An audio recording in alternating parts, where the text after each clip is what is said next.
성경 말씀은 마태복음 6장 9절부터 13절, 누가복음 11장 2절부터 4절, 주기도문 세 번째 마지막 시간입니다. 마태복음 6장 9절, 그러므로 너희는 이렇게 기도하라. 하늘에 계신 우리 아버지여, 이름이 거룩히 여김을 받으시오며 나라가 임하시오며 뜻이 하늘에서 이루어진 것 같이 땅에서도 이루어지이다. 오늘 우리에게 일용할 양식을 주시옵고 우리가 우리에게 죄 지은 자를 사하여 준 것 같이 우리 죄를 사하여 주시옵고 우리를 시험에 들게 하지 마시옵고 다만 악에서 구하시옵소서. 나라와 권세와 영광이 아버지께 영원히 있사옵나이다. 아멘. 누가복음 11장 2절, 예수께서 이르시되 너희는 기도할 때에 이렇게 하라. 아버지여, 이름이 거룩히 여김을 받으시오며 나라가 임하시오며 우리에게 날마다 일용할 양식을 주시옵고 우리가 우리에게 죄 지은 모든 사람을 용서하오니 우리 죄도 사하여 주시옵고 우리를 시험에 들게 하지 마시옵소서 하라. 오늘은 2026년 5월 10일 주일입니다. 27년 동안 이어온 부산 생활을 마무리하고 저는 이제 미국 버팔로에서 말씀을 전하는 새로운 사역의 길을 시작하게 되었습니다. 언제 어디서나 사도 바울의 고백처럼 내가 달려갈 길과 주 예수께 받은 사명, 곧 하나님의 은혜의 복음을 증언하는 일을 마치려 하면은 나의 생명조차 조금 더 귀한 것으로 여기지 아니하노라는 말씀을 실천하며 살아가고자 합니다. 오늘은 주기도문의 마지막 부분을 살펴보기 전에 먼저 지금까지 전했던 주기도문의 내용을 정리해 보겠습니다. 마태복음 6장 9절부터 13절에 나오는 예수님께서 가르쳐 주신 기도인 주기도문은 교회의 비전 선언문이라 할 수 있습니다. 또한 예수님께서 세우신 이 땅의 교회가 하나님의 나라를 이루기 위하여 어떠한 아이덴티티, 정체성을 가지고 어떤 사명을 감당해야 하는지, 그리고 이 땅을 살아가는 그리스도인들이 어떠한 삶을 살아야 하는지를 가장 핵심적으로 보여주는 기도문입니다. 주기도문은 크게 세 부분으로 구성되어 있습니다. 서문과 6개의 강구 그리고 결론입니다. 6개의 강구는 다시 하나님을 향한 세 가지 강구와 사람, 우리를 위한 세 가지 강구로 나누어집니다. 주기도문은 먼저 기도의 대상이신 하늘에 계신 우리 아버지를 부르며 시작합니다. 하나님은 우주 만물을 초월하여 계시는 절대자이시지만 동시에 아버지처럼 친근하게 다가오시는 분이십니다. 그 다음에는 하나님을 향한 세 가지 간구가 이어집니다.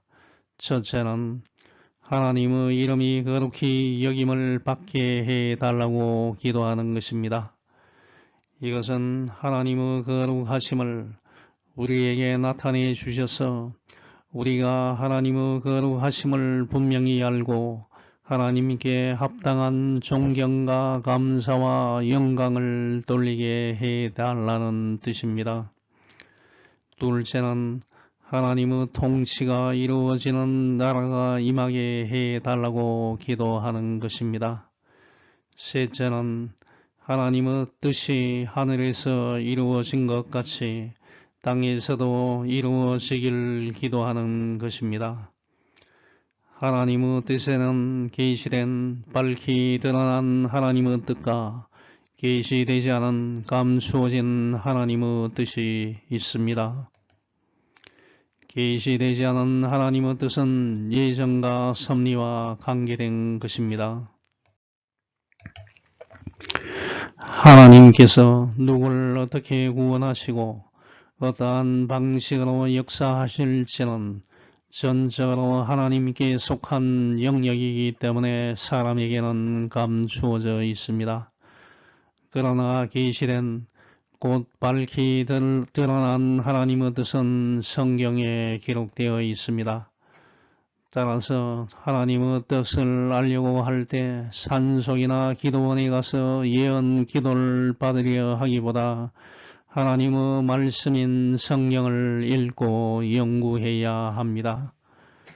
계시된 하나님의 뜻은 개인적인 선택의 문제가 아닙니다. 구원과 신앙생활의 보편성과 관련이 있습니다. 요한복음 6장 40절에서는 아버지의 뜻은 아들 예수 그리스도를 보고 그를 믿는 사람은 누구든지 영생을 얻게 하는 것이라고 말씀하고 있습니다. 데살로니가전서 4장 3, 4절에서는 하나님의 뜻은 여러분이 성결하게 되는 것입니다. 여러분은 음행을 멀리하여야 합니다. 각 사람은 자기 아내를 거룩함과 존중함으로 대할 줄 아는 것이라고 말씀하고 있습니다.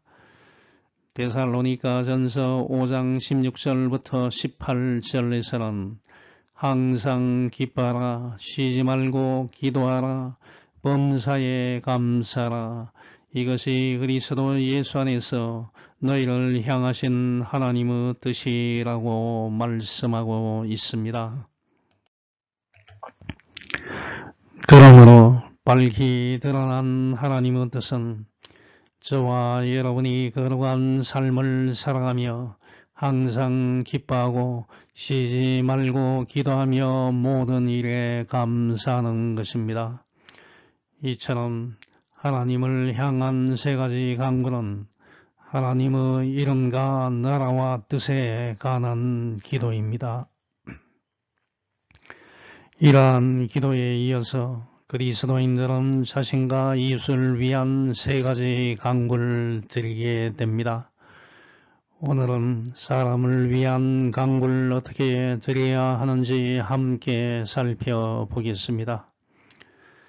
첫 번째, 모든 사람은 우리의 일용할 양식을 구해야 합니다.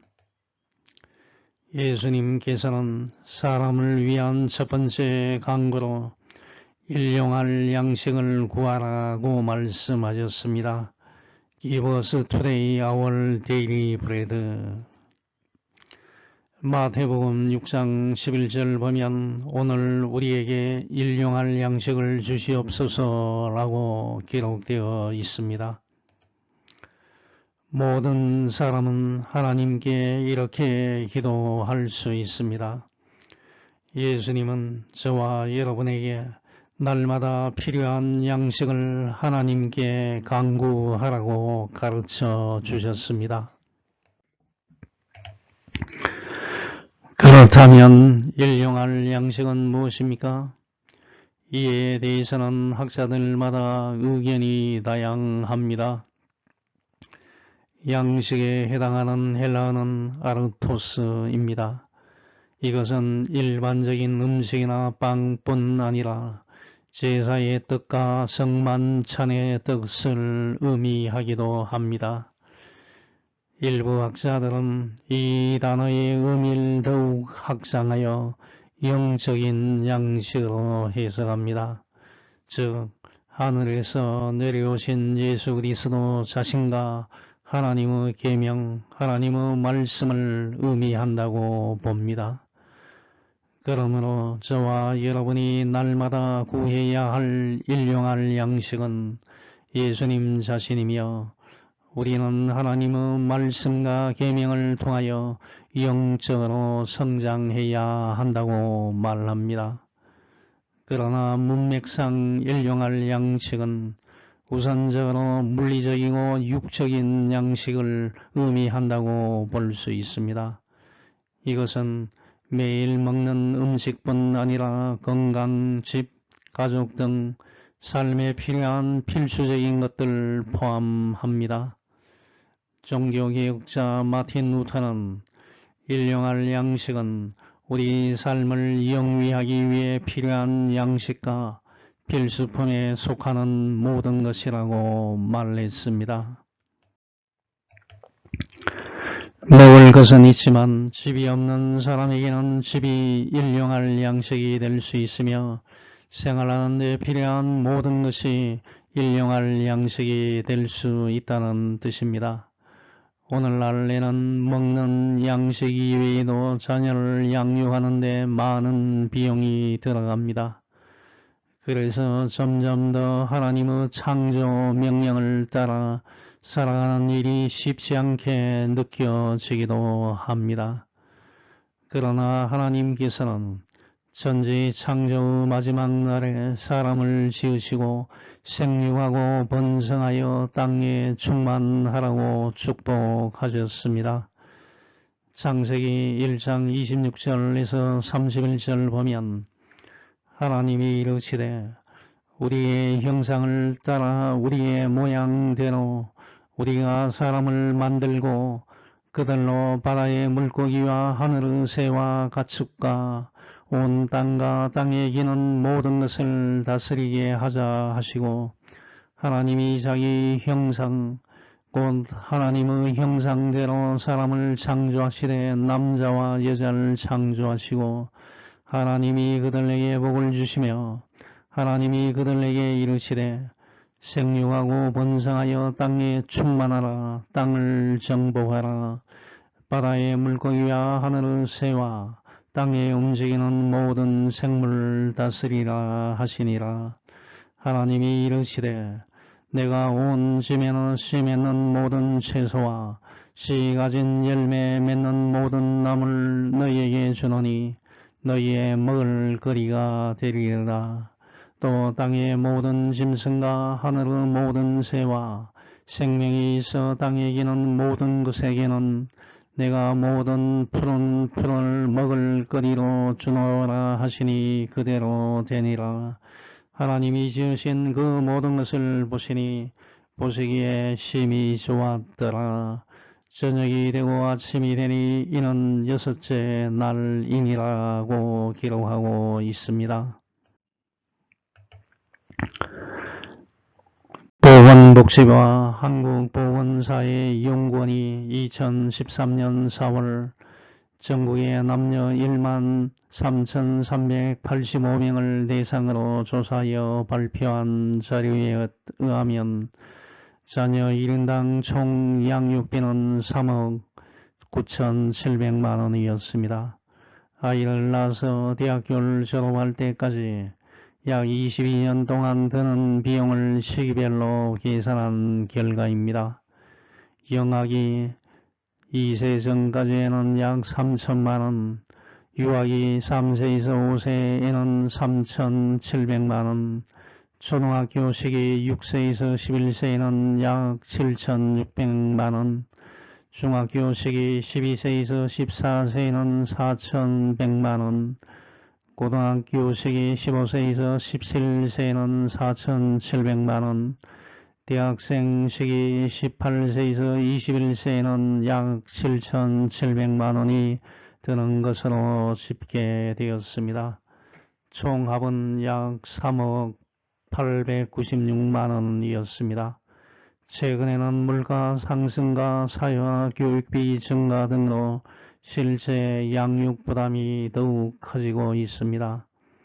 또한 결혼정보회사인 듀오가 최근 2년 이내에 결혼한 신혼부부 1000명을 대상으로 조사한 2025년 결혼비용 실태보고서에 따르면 남녀의 총 결혼비용은 약 3억 6,173만 원이었습니다.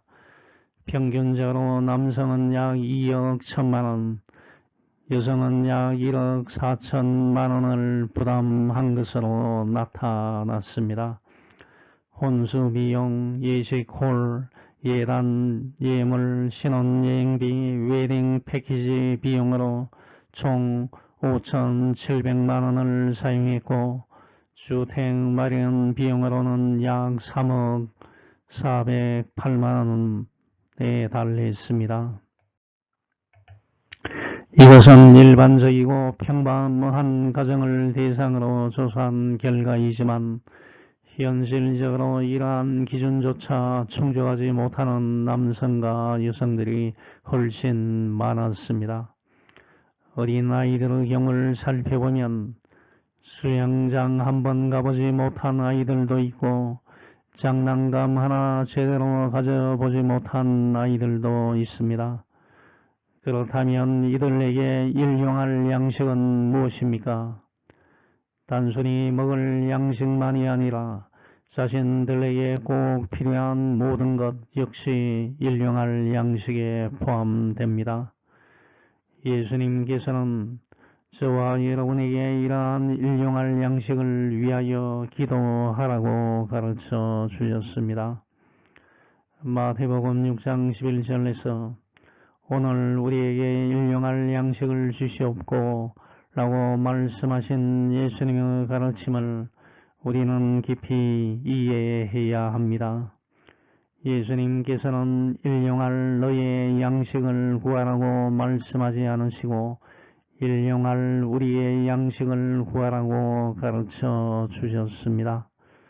이 말씀은 단지 나에게 일용할 양식이 있으니 그것으로 만족하고 하나님께 감사하라는 의미만은 아닙니다. 나뿐만 아니라 다른 사람들에게도 일용할 양식이 충분히 있는지를 살피고 양식이 없는 이웃이 있다면 하나님께서 나를 통하여 그들의 필요를 채워주시기를 바라는 뜻이 담겨 있습니다. 그리고 그들의 필요가 채워질 때 함께 하나님께 감사하라는 것입니다. 내 자신만을 위해서가 아니라 이웃의 일용할 양식이 채워지기를 위해 기도하고 또 하나님께서 자신을 통로로 사용하시는 것을 경험하는 그리스도인들이야말로 오늘 우리에게 일용할 양식을 주옵시고 라는 간구를 진정으로 드리는 사람입니다. 저와 여러분이 이웃의 필요를 힘써 돌아보고 그들의 부족함을 채워주기 위해 살아갈 때 하나님 아버지께서는 반드시 저와 여러분의 기도에 응답해 주실 것입니다.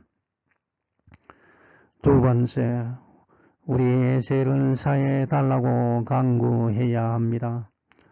두 번째 사람을 위한 간구는 마태복음 6장 12절에 나와 있듯이 우리가 우리에게 죄 지은 자를 사하여 준 것 같이 우리 죄를 사하여 주시옵고 라고 기도하는 것입니다. 원어 성경에서는 죄를 하나님께 진 빚뎁스로 표현하고 있습니다. 여기서 빚은 헬라어 오페일레마입니다. 우리가 하나님께 마땅히 갚아야 할 것을 갚지 못한 상태를 의미합니다. 따라서 우리가 다른 사람의 빚을 탕감해 준 것처럼 하나님께 우리의 죄를 용서해 달라고 기도하는 것입니다. 유대인들은 죄를 지으면 하나님께 빚을 진 것으로 이해했습니다.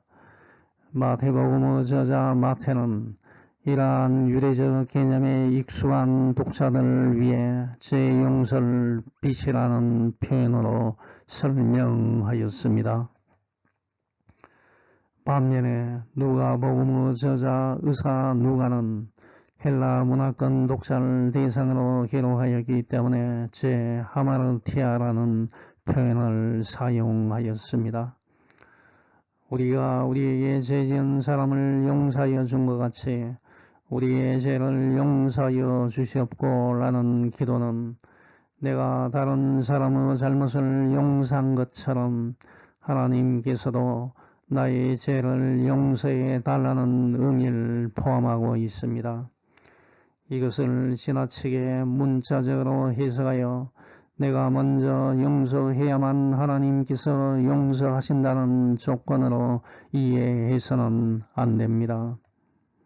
성경 전체의 가르침에 비추어 볼 때 하나님의 용서는 본질적으로 은혜에 기초한 것입니다.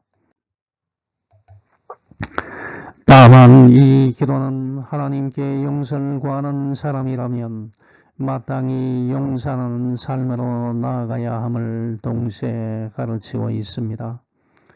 즉 하나님께 용서를 구하는 사람은 그 은혜를 경험한 만큼 다른 사람을 용서하는 삶으로 성장해야 한다는 것입니다.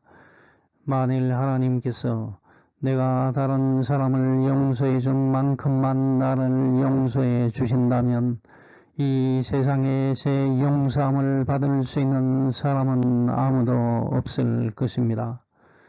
예수님께서 가르쳐 주신 이 강구의 내용을 통하여 저와 여러분은 하나님께 용서받은 사람들이며 하나님의 은혜로 살아가고 있음을 깊이 깨달아야 합니다.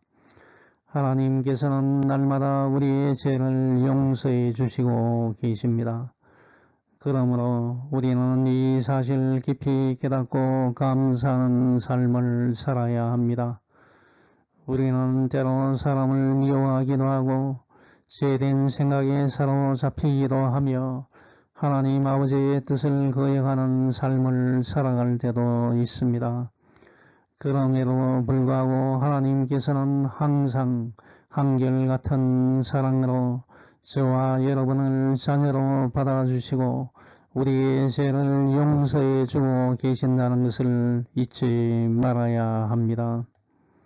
이 은혜를 깊이 깨닫는 사람만이 다른 사람을 용서할 수 있는 마음을 가질 수 있습니다. 사실 나에게 깊은 상처를 주고 피해를 입힌 사람을 용서하는 것은 결코 쉬운 일이 아닙니다. 사람의 본성은 이에는 이, 눈에는 눈으로 갚고 싶어 하기 때문입니다. 그러나 우리는 예수님께서 우리의 죄를 사하여 주시기 위해 십자가에 못 박히신 것을 기억하며 다른 사람을 용서해야 합니다. 사도행전 7장 56절에서 60절을 보면 자신에게 돌을 던지는 사람들을 향하여 주 예수님 내 영혼을 받으소서, 주님 이 죄를 저들에게 돌리지 마십시오 라고 기도했던 스데반 집사의 모습을 볼 수 있습니다. 저와 여러분도 스데반 집사의 믿음을 본받아 다른 사람을 용서하기 위해 힘쓰는 삶을 살아가시길 축원합니다. 사도행전 7장 56절에서 60절을 보면 스데반 집사가 이렇게 외쳤다.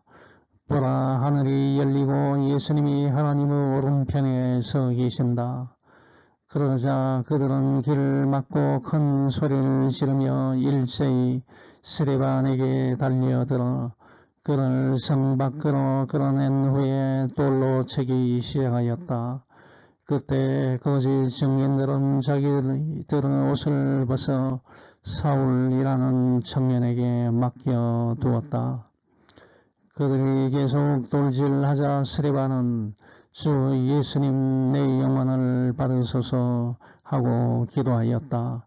그러고서 그는 무릎을 꿇고 큰 소리로 주님 이 죄를 저들에게 돌리지 마소서 하고 외친 후 숨을 거두었다 라고 기록하고 있습니다.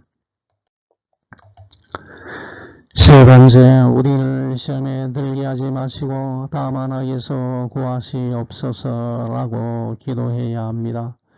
세 번째, 사람을 위한 강구는 마태복음 6장 13절에 나오듯이 예수님께서 우리를 시험에 들게 하지 마시옵고 다만 악에서 구하시옵소서 라고 기도하라고 가르쳐 주신 말씀입니다. 여기서 시험 템프테이션은 헬라어로는 페일라스모스입니다. 이 단어는 문맥에 따라 시험, 테스트, 시련, 트라이얼, 유혹, 템프테이션이라는 의미를 모두 포함하고 있습니다. 성경에서 시험은 하나님께서 우리의 믿음을 연단하시고 성장시키기 위하여 허락하시는 시련의 의미로 사용되기도 합니다. 이에 반하여 유혹은 인간의 욕망과 사탄의 게임으로 인하여 죄에 빠지게 되는 것을 의미합니다. 하나님께서는 우리의 믿음을 성장시키기 위하여 시련을 허락하실 수는 있지만 사람을 죄로 유혹하시는 분은 아니십니다. 오히려 하나님께서는 저와 여러분이 사탄의 유혹에 넘어지지 않도록 지켜주시길 원하십니다. 야고보서 1장 12절에서 15절 보면 하나님은 사람을 악으로 유혹하지 않으신다고 분명히 말씀하고 있습니다. 시험을 참는 자는 복이 있나니 이는 시련을 견디어낸 자가 주께서 자기를 사랑하는 자들에게 약속하신 생명의 면류관을 얻을 것이기 때문이라.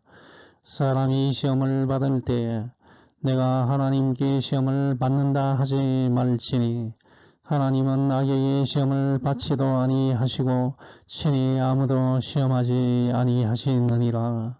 오직 각 사람이 시험을 받는 것은 자기 욕심에 끌려 미혹됨이니 욕심이 잉태한 즉 죄를 낳고 죄가 장성한 즉 사망을 낳느니라고 분명히 말하고 있습니다.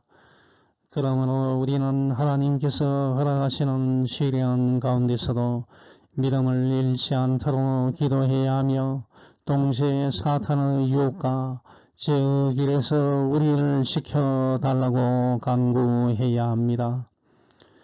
예수님께서는 저와 여러분에게 우리를 시험에 들게 하지 마시고 우리를 악에서 구하여 주옵소서라고 기도하라고 가르쳐 주셨습니다.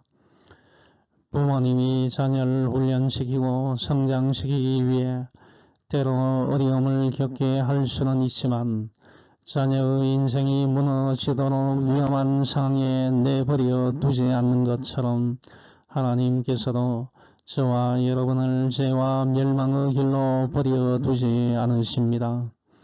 성경을 보면 유혹의 주체는 마귀입니다. 마태복음 4장 1절에서 3절 보면 예수님께서는 성령의 인도를 받아 광야로 나가서 마귀에게 시험을 받으셨습니다. 예수님은 40일 동안 금식하신 후 몹시 시장하셨고 바로 그때 마귀가 예수님을 시험하였습니다. 그러므로 예수님께서 말씀하신 우리를 시험에 들게 하지 마시고 라는 기도는 우리가 마귀의 유혹에 넘어지지 않도록 하나님께서 지켜달라고 간구하라는 의미입니다. 우리는 자신의 힘만으로는 유혹을 이길 수 없기 때문에 날마다 하나님의 도움을 구하며 살아가야 합니다. 마태복음 6장 13절은 우리를 시험에 들게 하지 마시고 다만 악에서 구하여 주옵소서 라는 말씀에서 다만에 해당하는 헬라어는 알라입니다. 이 단어는 앞에 나눈 내용과 대조를 나타내거나 의미를 더욱 강조할 때 사용하는 접속사입니다. 따라서 이 구절은 하나님께서 저와 여러분이 시험에 빠지지 않도록 지켜주실 뿐만 아니라 더 나아가 악에서 구원해 주시길 간구하는 기도라 할 수 있습니다.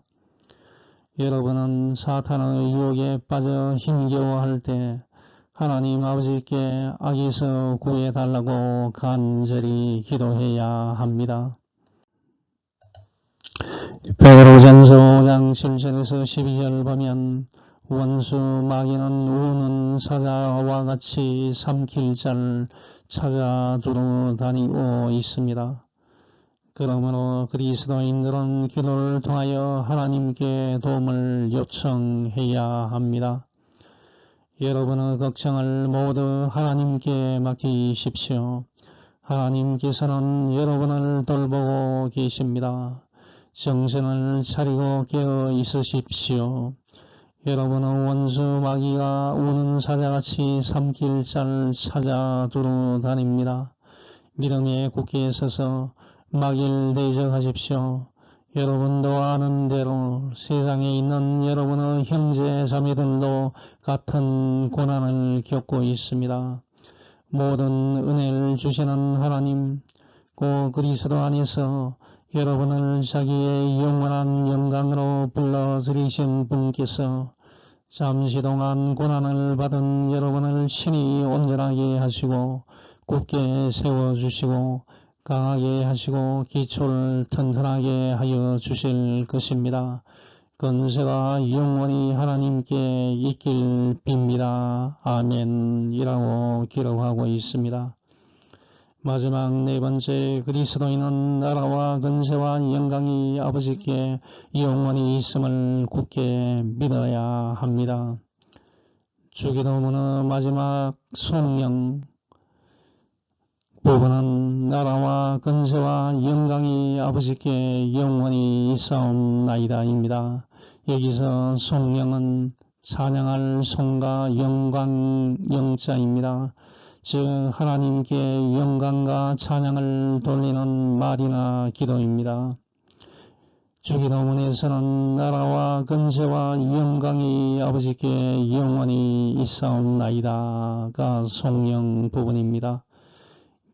개역 한글판 주기도문에는 나라라는 단어 앞에 대개, 큰데, 덮을게 라는 단어가 있었습니다. 대개는 일반적인 원칙으로 말하건대 혹은 왜냐하면 이라는 뜻입니다. 헬라어와 영어 성경에서는 대개 because, 왜냐하면 의미로 해석하고 있습니다. 그러므로 주기도문의 마지막 성령 부분은 앞에서 나온 사람을 위한 세 가지 강구의 근거가 된다는 의미를 담고 있습니다. 다시 말하면 우리에게 일용할 양식을 주시고 우리의 죄를 용서하시고 우리를 시험에 들지 않게 하시고 악에서 구원하실 수 있는 근거는 나라와 건세와 영광이 아버지께 있기 때문입니다. 한글개역 개정사판 성경에서는 주기도문의 마지막 성령 부분을 갈로 안에 넣어 표기하고 있습니다. 이것은 주기도문이 병행되어 나오는 누가복음 11장 2절에서 4절에는 이 부분이 없고 또한 여러 고대 사본 들린 곳 시내산 사본, 바티칸 사본, 베자 사본 등의 이 구절이 나타나지 않기 때문입니다. 그러나 이 성령은 기도의 마무리이자 하나님에 대한 신앙 고백이라는 점에서 매우 중요한 의미를 가지고 있습니다. 강구의 기도를 드린 후 그 기도를 들으시고 응답하시는 하나님께 모든 나라와 근세와 영광이 있음을 고백하는 것은 기도의 완결이라고 할 수 있습니다. 하나님의 통치가 이루어지는 나라와 그 나라를 하나님의 나라가 되게 하시는 건세와 하나님의 나라가 완성됨으로써 드러나게 될 영광이 한순간도 중단되지 않고 영원히 지속될 것이라는 고백은 반드시 있어야 합니다. 우리는 하나님의 나라가 영원하며 하나님의 건세가 무궁하고 하나님의 영광이 참으로 위대하심을 믿을 때 더욱 담대하게 기도할 수 있습니다. 하나님께서는 저와 여러분의 아픔을 모두 헤아리고 계시며 저와 여러분이 간구하기 전에 이미 우리의 기도에 응답하시길 기뻐하시는 친근하신 아버지이심을 굳게 믿고 확신하시기 바랍니다. 주기도문은 아멘으로 끝납니다. 아멘은 히브리어에서 시작한 단어입니다. 구약 성경에 사용되었으며 그 의미와 형태가 그대로 유지되어 신약 성경에서도 아멘은 음력되어 사용되었습니다. 그 이후에 라틴어, 영어, 한국어에서도 동일하게 전승된 단어입니다. 아멘의 뜻은 참으로 그렇게 되기를 확실히 그렇습니다 라는 의미를 가지고 있습니다. 아멘은 하나님께서 저와 여러분의 기도를 들으시고 반드시 응답하신다는 믿음의 고백이며 또한 하나님의 때와 하나님의 방식으로 기도가 이루어질 것이라는 확신의 표현입니다. 그러므로 아멘은 단순히 기도가 끝났음을 알리는 말이 아닙니다. 기도의 클라이맥스를 이루는 신앙의 고백이라 할 수 있습니다. 저와 여러분은 온 마음을 다하여 아멘으로 하답하며 하나님께서 우리의 기도를 들으시고 응답하실 것이라는 기대와 확신 가운데 나가야 합니다. 이제 결론을 맺습니다. 사람을 위한 세 가지 강구에 있어서 첫 번째는 우리의 일용할 양식을 구하는 것입니다. 우리는 삶에 필요한 양식뿐만 아니라 필수품에 속하는 모든 것들을 하나님께 간구해야 합니다. 둘째로 우리의 죄를 사하여 달라고 간구해야 합니다. 비록 내가 큰 죄를 지었다 할지라도 내가 진정으로 하나님께 제 용서함을 간구하면 하나님께서 우리의 죄를 용서해 주신다는 사실을 굳게 믿어야 합니다. 마지막 세 번째는 마귀의 유혹에 빠지지 않게 하시고 악에서 구하여 달라고 간구해야 합니다. 마귀의 유혹에서 벗어날 수 있는 유일한 길은 진리자이시면서도 친근하게 다가오시는 하나님 아버지께 간구하는 것밖에 없음을 알아야 합니다.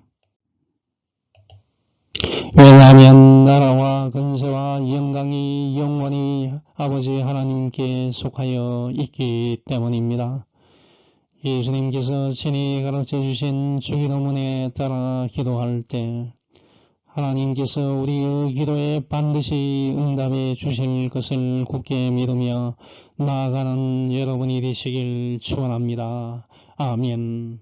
하늘에 계신 하나님 아버지 감사합니다. 우리가 언제 어디 있든지 항상 주님을 우리가 찬양하며 진정으로 잘 섬길 수 있게 주님 인도해 주시옵소서.